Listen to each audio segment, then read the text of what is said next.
ಇತ್ತೀಚಿನ ಸಂಚಿಕೆಗಳನ್ನು ಜಾಹೀರಾತಿನ ಕಿರಿಕಿರಿ ಇಲ್ಲದೆ ನೋಡಿ.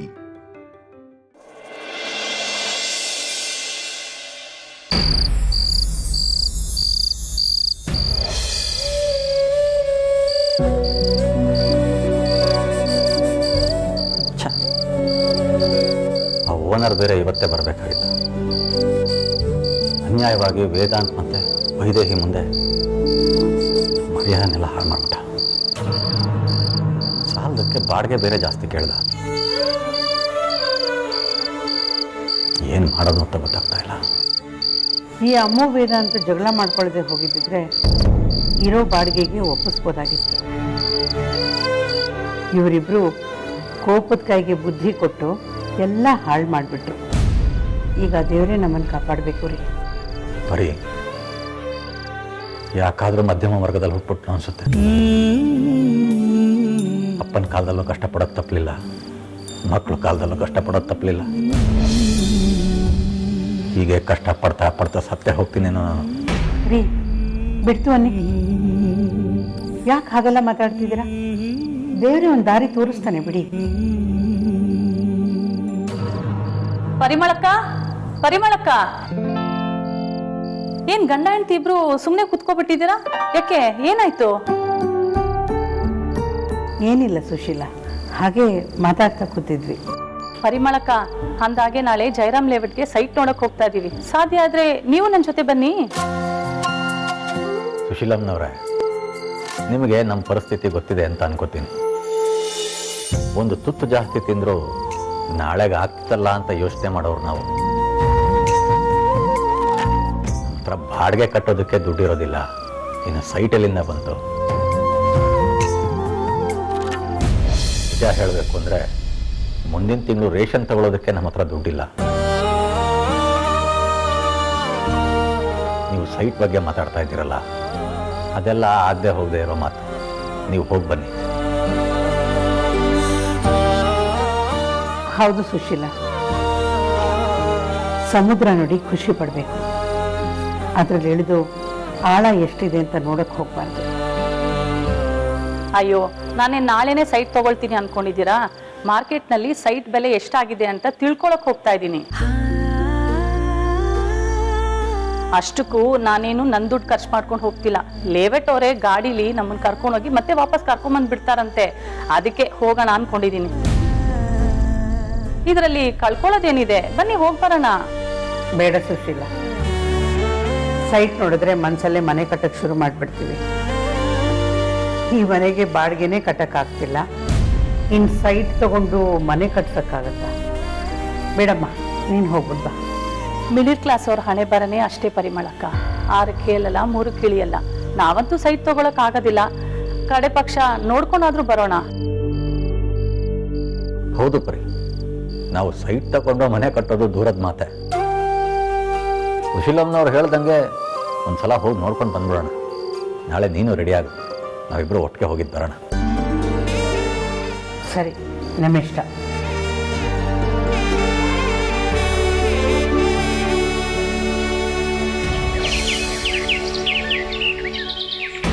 Good morning boss. ಆವಾಗಲೇ ಒಂದ್ಸತಿ ಗುಡ್ ಮಾರ್ನಿಂಗ್ ಹೇಳಿ, ಇವಾಗಲೂ ಗುಡ್ ಮಾರ್ನಿಂಗ್ ಹೇಳಿದೆ. ಎರಡೆರಡು ಸತಿ ಹೇಳಿದ್ರು ತಿರುಗ್ತಾ ಇಲ್ವಲ್ಲಪ್ಪ. Good morning boss. ಅಂತ ಆ ಮಂಗಳೂರು ಮೀನು ಕೆಳಗಡೆ ಫೋನಲ್ಲಿ ಯಾರ ಜೊತೆನೂ ಡೀಪಾಗಿ ಡಿಸ್ಕಷನ್ ಮಾಡ್ತಾ ಇದ್ದಾನೆ.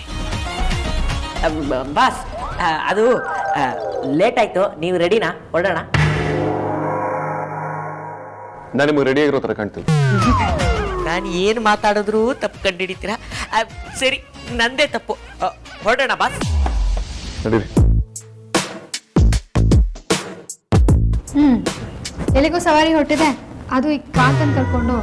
ಯಾಕೆ ಮೇಡಮ್, ನಾನಂದ್ರೆ ಇಷ್ಟೊಂದು ಅಸಡ್ಡೆನಾ? ಕೆಲ್ಸಕ್ಕೆ ಬಾರ್ದವನು ಅಂತನಾ? ಎರಡನೇದೇ ಇರ್ಬೋದು ಅನ್ಸುತ್ತೆ.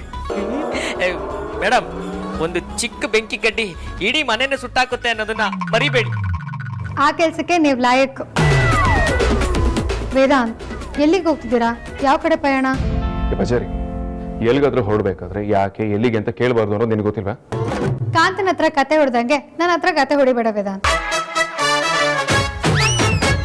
ಎಲ್ಲಿಗೆ ಹೋಗ್ತಿದ್ದೀರಾ ಅಂತ ಹೇಳಿದ್ರೆ ಸರಿ, ಇಲ್ಲ ಅಂತ ಅಂದ್ರೆ ರಾತ್ರಿ ಟೌನಲ್ಲಿ ಮುಂದೆ ಧರಣಿ ಕುತ್ಕೋಬೇಕಾಗತ್ತೆ. ಮೇಡಮ್, ಗಂಡ ಹೆಂಡತಿ ಜಗಳದಲ್ಲಿ ಕೂಸು ಬಡವಾಯ್ತಂತೆ. ಹಾಗೆ ನೀವು ನಿಮ್ಮಿಬ್ರು ಜಗಳದಲ್ಲಿ ನನ್ನನ್ನು ಯಾಕೆ ತಗೊಂಡ್ಬರ್ತಾ ಇದ್ದೀರಾ? ನೀವೇನ್ ನನ್ನ ಲೀಸ್ಗೆ ಹಾಕ್ಬಿಟ್ಟಿದ್ದೀರಾ? ಶಡಕ್ಕ ಅಂತ ವೇದಾಂತ್, ಎಲ್ಲಿಗೆ ಹೋಗ್ತೀರಾ ಅಂತ ಹೇಳು ಕರೆಕ್ಟಾಗಿ. ಧ್ರುವನ್ಗೆ ಆಕ್ಸಿಡೆಂಟ್ ಆದ ದಿನ ಒಂದು ಅನ್ನೊಂದು ಕಾಲ್ ಬಂದಿತ್ತಲ್ಲ, ಆ ವ್ಯಕ್ತಿ ಇರೋ ಜಾಗಕ್ಕೆ ಹೋಗ್ತಾ ಇದೀವಿ.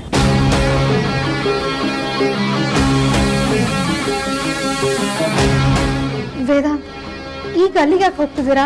ಸದ್ಯಕ್ಕೆ ಯಾಕೆ ಏನು ಅಂತ ಏನು ಕೇಳ್ಬೇಡ, ನಾನು ಬಂದ ಮೇಲೆ ಎಲ್ಲ ಹೇಳ್ತೀನಿ.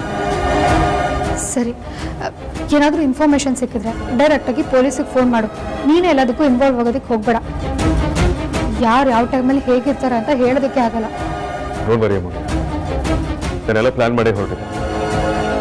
ನನಗೇನೂ ಆಗೋದಿಲ್ಲ, ನಿಮ್ಮ ಧೈರ್ಯವಾಯಿತು. ಸರಿ ವೇದಾಂತ್. ಹಾಂ ವೇದಾಂತ್, ನಿನ್ಗೊಂದು ಲೊಕೇಶನ್ ಕಳಿಸ್ತೀನಿ. ನಿನ್ನ ಕೆಲಸ ಮುಗಿದ್ಮೇಲೆ ಆ ಲೊಕೇಶನ್ ಹತ್ರ ಬಂದ್ಬಿಡು. ಯಾಕೆ, ಏನು ವಿಷಯ? ಯಾಕೆ ಏನು ಅಂತ ಕೇಳಬೇಡ, ನೀನು ಫಸ್ಟು ಅಲ್ಲಿಗೆ ಬಾ, ಆಮೇಲೆ ನಿಂಗೆ ಗೊತ್ತಾಗುತ್ತೆ. ಸರಿ, ಬರ್ತೀನಿ. ಕಾಂತ, ಬನ್ನಿ ಹೋಗಿ. ಬಾಸ್, ಛೋಟಾ ಬಾಸು ನಮ್ಮ ಜೊತೆ ಬರ್ತಾ ಇದ್ದಾರಾ?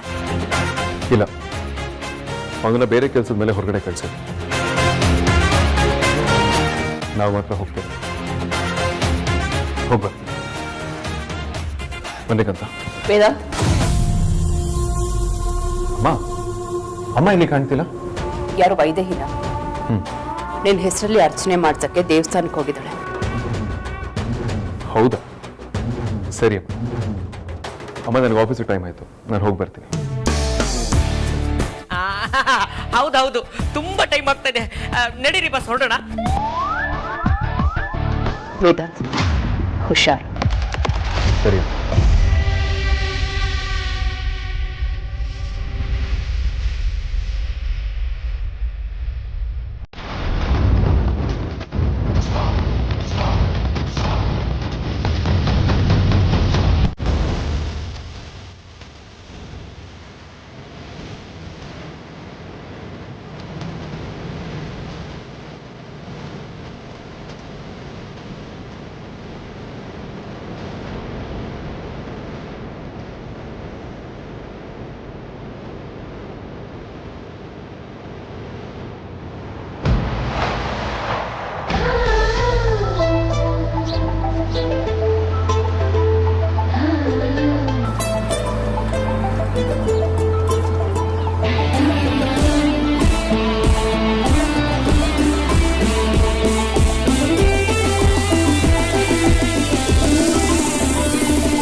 ಬನ್ನಿ, ಇಲ್ಲಿ ನಿಮ್ಗೆ ಬೇಕಾದಂತಹ ಎಲ್ಲ ಸೈಟ್ಗಳು ಸಿಗತ್ತೆ ಸರ್. ಇದು 30-40, ಇದು ಈ ಕಡೆ ಇರೋದು 40-60 ಸರ್. ಇದು 80-90.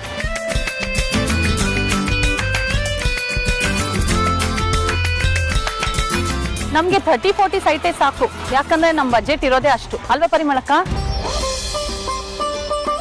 ಓ ಹೌದಾ, ಆಗ್ಬೋದು. ನಿಮ್ಗೆ ಯಾವ್ದು ಬೇಕನ್ಸತ್ತೋ ಅದನ್ನೇ ತಗೋಬೋದು. ನೋಡಿ, ಬೆಂಗಳೂರಲ್ಲಿ ನಿಮ್ಗೆ ಎಲ್ಲ ಥರ ಸೈಟು ಸಿಗತ್ತೆ, ಆದರೆ ಈ ಥರ ಸೈಟ್ ಸಿಗೋದು ತುಂಬ ಕಷ್ಟ. ಯಾಕಂದರೆ ನಮ್ಮ ಲೇಔಟು ಸಿಟಿಗೆ ತುಂಬಾ ಹತ್ತಿರ ಇದೆ. ಇಲ್ಲಿಂದ ಮೈಸೂರು ಹೈವೇ ಬರೀ 10 ಕಿಲೋಮೀಟರ್ ಅಷ್ಟೇ. Nice road 12 kilometre. ನಮ್ಮ ತುಮಕೂರು ರೋಡು ಬರೀ 8 ಕಿಲೋಮೀಟರ್ ಅಷ್ಟೇ. ಏರ್ಪೋರ್ಟ್ಗೆ ಹೋಗಬೇಕು ಅಂದರೆ 45 ಮಿನಿಟ್ಸ್ ಅಷ್ಟೇ ಬೇಕು ಸರ್. ಅಷ್ಟೇ ಅಲ್ಲ, ನಮ್ಮ ಲೇಔಟ್ ಪಕ್ಕದಲ್ಲಿ ಮಾಲು, ಸ್ಕೂಲು, ಮಲ್ಟಿಪ್ಲೆಕ್ಸು ಎಲ್ಲ ತುಂಬಾನೇ ಹತ್ರ ಇದೆ ಮೇಡಮ್. ನಮ್ಗೇನೋ ಈ ಲೇಔಟ್ ತುಂಬಾ ಇಷ್ಟ ಆಯ್ತು. ನೀವು ರೇಟ್ ಎಷ್ಟು ಅಂತ ಹೇಳಿದ್ರೆ ಮಾತಾಡ್ಬೋದು. ಮೇಡಮ್, ನಿಮ್ಗೆ ಯಾವ ಜಾಗದಲ್ಲಿ ಬೇಕು, ಎಲ್ಲಿ ಬೇಕು ಅಂತ ಡಿಸೈಡ್ ಮಾಡಿ, ಆಮೇಲೆ ಬೇಕಾದ್ರೆ ರೇಟ್ ಮಾತಾಡೋದು. ಸರಿ ಪರಿಮಳ ಅವರೇ, ನಾನು ಸೈಟ್ ಎಲ್ಲ ನೋಡ್ಕೊ ಬರ್ತೀನಿ, ಬನ್ನಿ ನೋಡೋಣ. ಒಂದೇ ನಿಮಿಷ ಸರ್.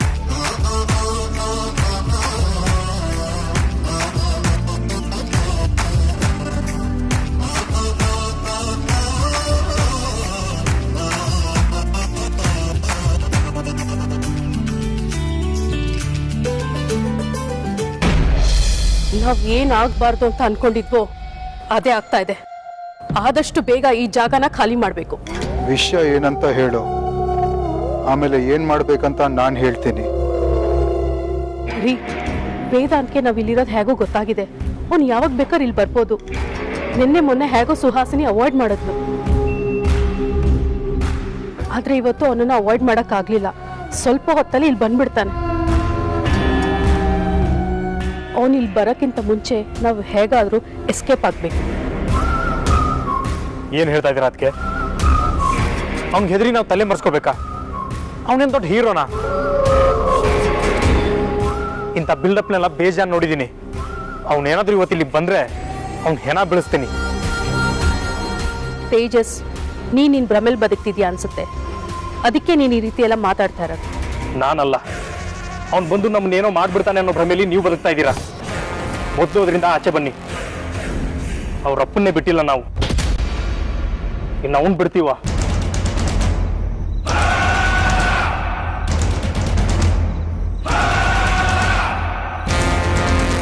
ಆಪೋಸಿಟ್ನ ಅಂಡರ್ ಎಸ್ಟಿಮೇಟ್ ಮಾಡಬಾರ್ದು.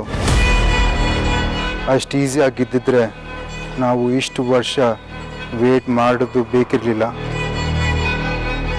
ಹಾಗಂತ ಅವ್ನಿಗೆ ಹೆದರ್ಕೊಂಡು ಬಿಲಾ ಸೇರ್ಕೋಬೇಕು ಅಂತೀರಾ? ಸ್ಟುಪಿಡ್ ಥರ ಮಾತಾಡಬೇಡ. ಪಕ್ಕಾ ಪ್ಲಾನ್ ಇಲ್ಲದೆ ಏನು ಮಾಡೋಕ್ಕಾಗಲ್ಲ. ಸ್ವಲ್ಪ ಯಾಮಾರಿದ್ರು ಲಾಕ್ ಆಗ್ತೀವಿ. ಅವನಿಗೆ ಇನ್ನೂ ಅದೆಷ್ಟು ವರ್ಷ ಬಿಲ್ಡಪ್ ಕೊಡ್ತಿರೋ ಗೊತ್ತಿಲ್ಲ. ನನಗಂತೂ ಕೇಳಿ ಕೇಳಿ ಸಾಕಾಗಿ ಹೋಗಿದೆ. ಸಾಕು, ನಾವಿಲ್ಲಿಂದ ಬೇರೆ ಕಡೆ ಶಿಫ್ಟ್ ಆಗ್ತಾ ಇದ್ದೀವಿ. ಯಾವುದೇ ಕಾರಣಕ್ಕೂ ಅದು ಅವ್ನಿಗೆ ಗೊತ್ತಾಗಬಾರ್ದು. ಈ ಸೀಕ್ರೆಟ್ನ ಅಮ್ಮ ಅಪ್ಪ ಜೈಲಿಂದ ಬರುವವರೆಗೂ ಕಾಪಾಡಲೇಬೇಕು. ಇಲ್ಲಂದ್ರೆ ಮರ್ಯಾದೆ ಮಣ್ಪಾಲಾಗತ್ತೆ. ಸದ್ಯಕ್ಕೆ ಇಲ್ಲಿಂದ ಜಾಗ ಖಾಲಿ ಮಾಡಿ. ಮುಂದೆ ಏನು ಮಾಡಬೇಕು ನನ್ಗೆ ಗೊತ್ತಿದೆ. ಇನ್ನೂ ಅದೆಷ್ಟು ದಿನ ಅಂತ ಓಡಾಡ್ಕೊಂಡಿರೋದಣ್ಣ? ಒಂದ್ಸಲಿ ಫೇಸ್ ಟು ಫೇಸ್ ನಿಲ್ಲೋಣ, ಅದೇನಾಗುತ್ತೋ ನೋಡೋಣ.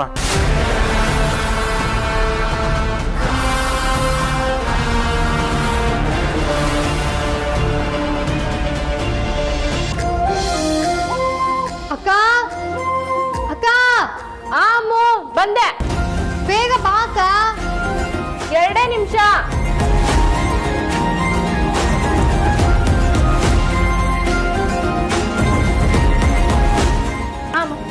ಅಕ್ಕ, ಈ ಮದ್ವೆ ತರ ರೆಡಿ ಆಗ್ತಿದ್ರೆ ಆಗಲ್ಲ. ಹೇಳಿ, ಬೇಗ ಹೊರಡ್ಬೇಕು.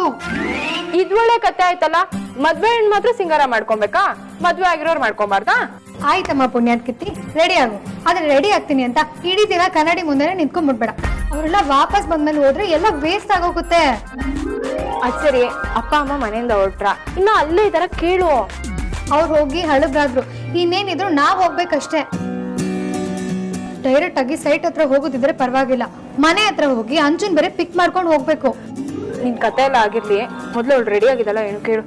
ವಾ, ನಿಮ್ನೆಲ್ಲ ರೆಡಿ ಮಾಡಿಸ್ಕೊಂಡು ಕರ್ಕೊಂಡು ಹೋಗೋದ್ರೊಳಗಡೆ ಅಪ್ಪ ಅಮ್ಮ ಸೈಟ್ ನೋಡ್ಕೊಂಡು ವಾಪಸ್ಸು ಹೋಗ್ಬಿಟ್ಟಿರ್ತಾರೆ. ಆಮೇಲೆ ನಾವು ಅವ್ರಿಗೋಸ್ಕರ ಕೊಡ್ಬೇಕು ಅನ್ಕೊಂಡಿರೋ ಸರ್ಪ್ರೈಸು ಟುಸ್ಪಟಕ್ಕೆ ಹೋಗ್ಬಿಡುತ್ತೆ. ಏ ಅಮ್ಮು, ನೀನ್ ಅನ್ಕೊಂಡಿರೋ ತರ ಅಲ್ಲ, ಏನೂ ಆಗಲ್ಲ. ಇವತ್ ಗ್ಯಾರಂಟಿ ಅಪ್ಪ ಅಮ್ಮಂಗೆ ನಾವು ಸರ್ಪ್ರೈಸ್ ಕೊಟ್ಟೇ ಕೊಡ್ತೀವಿ.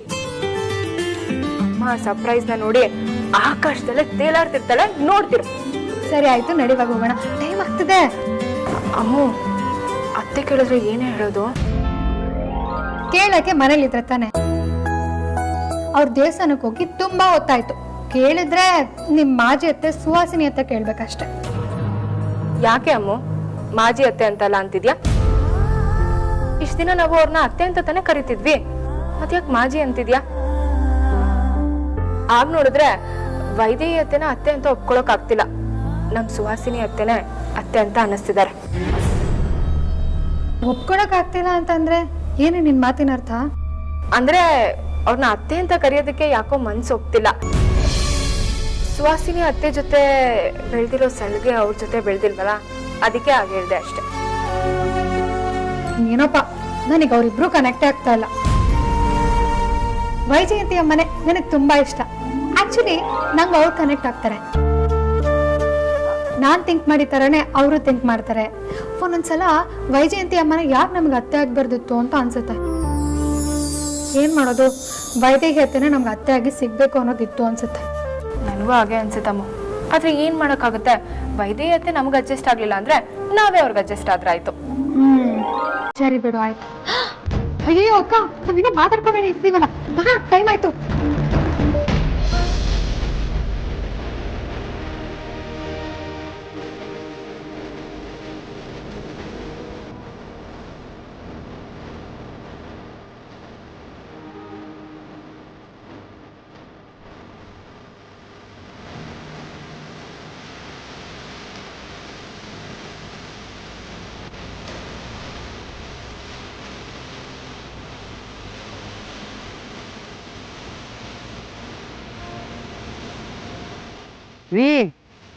ಈ ಸೈಟ್ಗಳೆಲ್ಲ ತುಂಬ ದೊಡ್ಡದು ಅನ್ನಿಸ್ತಿದೆ ರೀ. ನಾವಿವಾಗ ವಾಸ ಮಾಡ್ತಿದ್ದೀವಲ್ಲ ಮನೆ, ಆ ಥರದ್ದು 2 ಮನೆ ಕಟ್ಕೋಬೋದು. ತುಂಬ ದೊಡ್ಡದಪ್ಪ. ನಮಗಿದು ಬೇಡ ಅನಿಸುತ್ತೆ ರೀ. ಯಾವುದಾದ್ರೂ ಚಿಕ್ಕ ಸೈಟ್ ಇದ್ದರೆ ನೋಡೋಣ ಬನ್ನಿ. ಯಾಕ್ರಿ? ನೋಡಿ ಕಣ್ ತುಂಬ್ಕೊಳ್ಳೋದಕ್ಕೆ ಯಾವ ಸೈಟ್ ಆದ್ರೆ ಪರಿ, ಇವುಗಳನ್ನ ನಮ್ಮ ಹತ್ರ ಕೊಂಡ್ಕೊಳ್ಳೋದಕ್ಕಾಗೋದಿಲ್ಲ. ಅವ್ರೇನೋ ಹೇಳ್ತಾರೆ ಹೈವೇಗೆ ಹತ್ರ ಇದೆ, ಇಂಟರ್ನ್ಯಾಷನಲ್ ಏರ್ಪೋರ್ಟ್ಗೆ ಹತ್ರ ಇದೆ ಅಂತ. ಅವೆಲ್ಲ ನಮಗೆ ಬೇಕಾ? ಇದನ್ನು ಕೊಂಡ್ಕೊತೀನಿ ಅಂದ್ರೆ ಅಷ್ಟೇ ನಮ್ಮ ಕತೆ. ಹಾಗಂತೀರಾ? ಮತ್ತೇನೇನ್ರಿ, ಇಂಥ ವ್ಯವಹಾರಗಳೆಲ್ಲ ನಮ್ಮಂಥವ್ರಿಗಲ್ಲ, ಏನಿದ್ರು ದುಡ್ಡಿರೋವ್ರಿಗೆ ಮಾತ್ರ. ಸೈಟನ್ನ ಕೊಂಡ್ಕೋಬೇಕು ಅಂದ್ರೆ ಕನಿಷ್ಠ 15ರಿಂದ 20 ಲಕ್ಷ ಖರ್ಚಾಗತ್ತೆ. ಇವುಗಳನ್ನು ಕೊಂಡ್ಕೊಳ್ಳೋದಿರ್ಲಿ, ಕನಸು ಕಾಣೋದು ತಪ್ಪಾಗತ್ತೆ. ಫ್ರೀಯಾಗಿ ಕರ್ಕೊಂಡು ಬಂದಿದ್ದಾರೆ, ನೋಡ್ಕೊಂಡು ಹೋಗೋಣಪ್ಪ. ನಡಿ, ಅದನ್ನು ನೋಡೋಣ.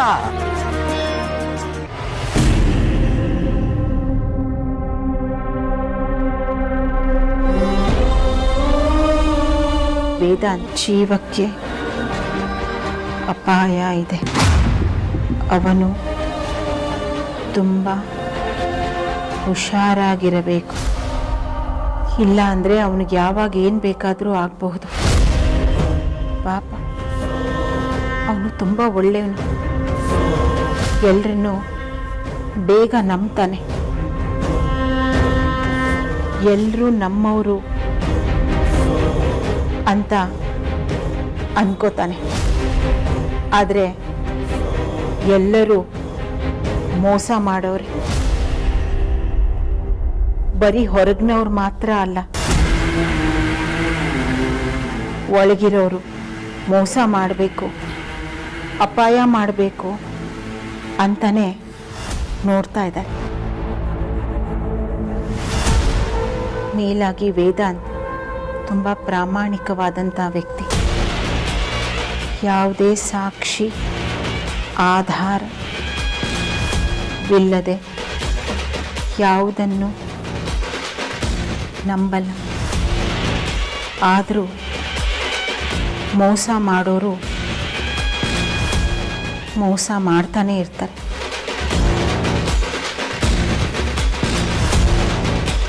ಹೇಗೆ ಮೋಸ ಮಾಡಿದ್ರು, ಹೇಗೆ ಮೋಸ ಹೋದ್ವಿ ಅಂತನೂ ಗೊತ್ತಾಗಲ್ಲ.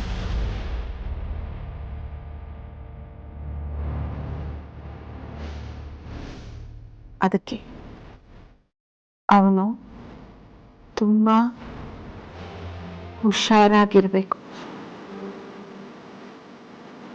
ಈ ವಿಷಯ ನಿನಗೆ ಯಾಕೆ ಹೇಳ್ತಾ ಇದ್ದೀನಿ ಅಂದರೆ,